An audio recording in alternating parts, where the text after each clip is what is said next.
ఈ రోజు టాపిక్ అయిన ప్రాచీన భారత చరిత్రలో రాతి యుగం నుండి సింధు నాగరికత వరకు చూడబోతున్నాం. ముందుగా రాతి యుగం చూసుకుంటే 2,00,000 నుండి 4,000 క్రీస్తు పూర్వం వరకు కొనసాగింది. అందులో మొదటిగా పాత రాతి యుగం 2,00,000 మొదలుకొని 10,000 వరకు, మధ్యరాతి యుగం 10,000 మొదలుకొని 8,000 వరకు, కొత్త రాతి యుగం 8,000 మొదలుకొని 4,000 వరకు కొనసాగింది. తర్వాత రాగి రాతి యుగం చూసుకుంటే 4,000 నుండి క్రీస్తు పూర్వం 3,000 వరకు కొనసాగితే, చివరిగా వచ్చిన సింధు నాగరికత 3,300 నుండి 1,300 వరకు కొనసాగింది. ఇక రాతి యుగంలోకి వెళ్తే పాత రాతి యుగంలో మనుషులు జంతువుల్ని చంపడం, దొరికిన పండ్లు పలహారాలని తినడం జరిగింది.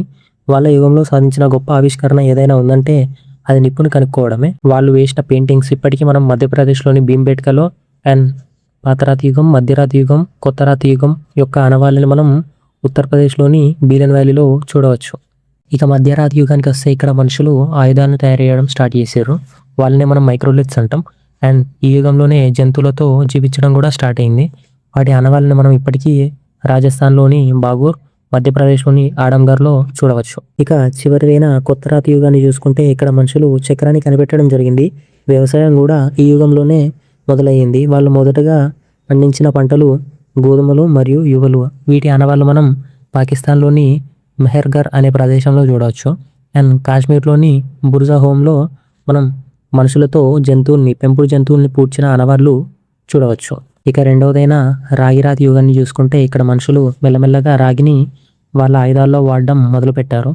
ఇక్కడే పల్లెటూర్లు, వ్యవసాయం మెరుగుపడడం జరిగింది. అండ్ ఇక్కడ జౌరే సంస్కృతి మనం మహారాష్ట్రలో చూడవచ్చు. ఇలా ఏర్పడ్డ చిన్న చిన్న పల్లెటూర్లే నదుల వైపు రావడం మొదలైంది. అలా వచ్చి ఏర్పడిన నాగరికతే సింధు నాగరికత. ఇది క్రీస్తు పూర్వం 2,500 సమయంలో ఏర్పడడం జరిగింది. మొదటగా తవ్వకాల్లో దొరికిన నాగరికత హరప్పా నాగరికత. అందుకే దాన్ని సింధు నాగరికత అని కూడా అంటారు. హరప్పా నాగరికతని దయారాం సాన్హి 1921లో కనిపెట్టారు. ఒక సంవత్సరం తర్వాత ఆర్డి బెనర్జీ గారు మోహెంజోదారో నాగరికతని కనిపెట్టడం జరిగింది. దీన్నే కంచు నాగరికత అని కూడా అంటారు. ఎందుకంటే రాగిని, తరగాన్ని కలిపి అప్పట్లో కంచు తయారు చేయడం జరిగింది. బట్ వాళ్ళకి ఇనుము అనేది ఏందో అప్పటికి తెలియదు. ఈ కిందున్న టేబుల్లో ఏ ఏ నాగరికతని ఎవరెవరు కనిపెట్టారనేది ఉంది. దీని ఒకసారి క్లారిటీగా చూడండి. ఇక పట్టణాల ప్రణాళికకు వస్తే మొదటగా గ్రిడ్ సిస్టమ్ అంటే 90 డిగ్రీల కోణంలో పట్టణాన్ని డిజైన్ చేసేవాళ్ళు. సెకండ్ వచ్చేసి బర్న్డ్ బ్రిక్స్ అంటే కాల్చిన ఇటుకలను వాడేవారు. అప్పట్లోనే కాల్చిన ఇటుకలను వాడేవారు.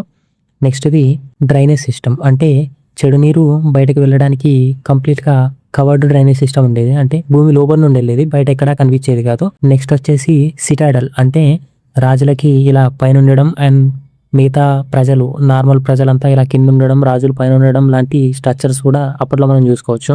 లాస్ట్ వచ్చేసి గ్రేట్ బాత్. ఇది అప్పట్లో దేవుళ్ళకి పూజలు అలాంటివి ఏమైనా జరిగితే అక్కడ స్నానాలు చేయడం కానీ, ఏదైనా దేవుని కోసం రిచువల్స్ చేయడం కానీ జరిగే ప్లేసెస్ ఇవి గ్రేట్ బాత్ అనేది. ఇక సామాజిక జీవనాన్ని చూసుకుంటే ప్రపంచంలోనే మొదటిగా కాటన్ అంటే పత్తిని పండించిన నాగరికత సింధు నాగరికతనే. అందుకే గ్రీక్స్ వీరిని సిండన్ అని అనేవారు. ఇదే కాకుండా వీళ్ళు ఖజూరాలు, బఠానీలు, ఆవాలను కూడా పండించడం జరిగింది. ఇక వాణిజ్యం విషయానికి వస్తే వీళ్ళు మెసొపటోమియా అనే వాళ్ళతో ఎగుమతులు దిగుమతులు చేసుకునేవారు. ఇప్పట్లో మెసొపటోమియా అనేది ఇరాక్ దేశానికి చెందింది. ఇక మతానికి వస్తే అప్పట్లో గుళ్ళు గోపురాలు ఉండేవి కాదు. బట్ వాళ్ళు ఒక దేవతను మొక్కేవాళ్ళు. తన పేరు శక్తి. అండ్ అలాగే పశుపతి మహాదేవ్ ఈ ఫోటోలు చూపించినట్టు చుట్టూ జంతువులతో ఉండే ఈ ఇద్దరు దేవుళ్ళని అప్పట్లో వాళ్ళు మొక్కేవారు. ఇదే కాకుండా రాగి చెట్టును కూడా మొక్కేవారు అప్పట్లో. ఇక వాళ్ళ లిపి విషయానికి వస్తే బోషో ఫెండన్ అనే లిపి ఉండేది. ఇది రైట్ సైడ్ నుండి లెఫ్ట్ సైడ్కి. మనం ఇప్పుడు ఇంగ్లీష్ లెఫ్ట్ సైడ్ నుండి రైట్ సైడ్ రాస్తాం కదా, బట్ వాళ్ళు రైట్ సైడ్ నుండి లెఫ్ట్ సైడ్కి రాసేవారు. అండ్ ఇది కంప్లీట్గా డయాగ్రామ్స్తో ఉంటుంది. అంటే మొత్తం బొమ్మల టైప్ ఉంటుంది, లెటర్స్ ఏముండవు. అండ్ ఇప్పటికి కూడా దాని మీనింగ్ ఏందో తెలుసుకోలేకపోయారు. ఇక సింధు నాగరికతలో ముఖ్యమైన ప్రాంతాలు చూసుకుంటే ఫస్ట్ వచ్చేసి హరప్పా. ఇక్కడ గ్రీనరీస్ అండ్ కాఫిన్ బ్యూరోలు చూడొచ్చు. గ్రీనరీస్ అంటే పెద్ద పెద్ద కోటలు, అప్పట్లో ధాన్యాన్ని నిల్వించుకోవడానికి కట్టిన కోటలు. తర్వాత మనుషుల్ని పూడ్చిపెట్టిన ప్రదేశాలు కూడా మనం చూసుకోవచ్చు. సెకండ్ వచ్చేసి మోహెంజోదారో. ఇక్కడ మనం బ్రోంజ్ గల్లు, తర్వాత గ్రేట్ బాత్ రెండింటిని చూడొచ్చు. బ్రోంజ్ గల్లు అంటే కంచుతో తయారు చేసిన ఒక విగ్రహం. ఈ గ్రేట్ బాత్ అనేది దేవుళ్ళకి పూజలు చేసి స్నానాలు చేయడం లాంటివి అప్పట్లో ఇవి చేసేవారు ఇందులో. తర్వాత లోతలు. ఇది వచ్చేసి డాక్యార్డ్ అంటారు. అంటే ఇప్పుడు మన విశాఖపట్నానికి సీపోర్ట్ ఎలా ఉందో అప్పట్లోనే గుజరాత్కి సీపోర్ట్ అలా ఉండేవి. అండ్ నెక్స్ట్ వచ్చేసి కాలిబంగన్. ఇక్కడ మనం దున్నిన పొలాలు మరియు మంట పెట్టిన ప్రదేశాల ఆనవాళ్ళని మనం చూడొచ్చు. చహుందరో ఇక్కడ పూసల తయారీ చాలా ఫేమస్. అంటే జ్యువెలరీ ఉంటది గదా! మెడలో ఏసుకునేది. వాటిని ఇక్కడ డిజైన్స్‌గా చేసేవారు. ఇదే గాకుండా సిటాడెల్ లేని సిటీ అంటే ఇంతకుముందు చూసాం గదా! రాజులు ఒక ప్లేస్‌లో, కామన్ పీపుల్ ఒక ప్లేస్‌లో అలాంటి లేని సిటీ ఏదైనా ఉందంటే అది చహుందారోనే. నెక్స్ట్ వచ్చేసి తూలువిర. ఇక్కడేందంటే హార్వెస్టింగ్ సిస్టమ్ అంటే నీటిని ఎలా స్టోర్ జేయాలి, ఎలా అక్కడికి ఇక్కడికి సరఫరా చేయాలనేది కొంచెం హై లెవెల్‌లో ఉండేది. ఇదే గాకుండా 3 పార్ట్ డివిజన్ అంటే ఇంతకుముందు మనం సిటాడెల్ 2 పార్ట్ చూసాం గదా! రాజులు, కామన్ పీపుల్.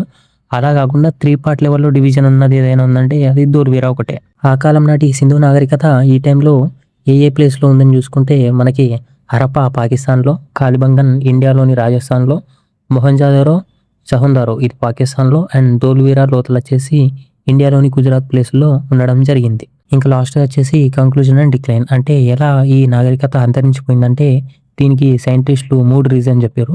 ఒకటి క్లైమేట్ చేంజ్ అంటే వాతావరణం చేంజ్ అవ్వడం వల్ల. రెండోది వరదలు రావడం వల్ల. అండ్ మూడోది ఆర్యన్ ఇన్వేషన్ అంటే ఆర్యులు దండయాత్ర చేయడం వల్ల ఈ ఈ సింధు నాగరికత అంతరించిపోయిందని చెప్పడం జరిగింది.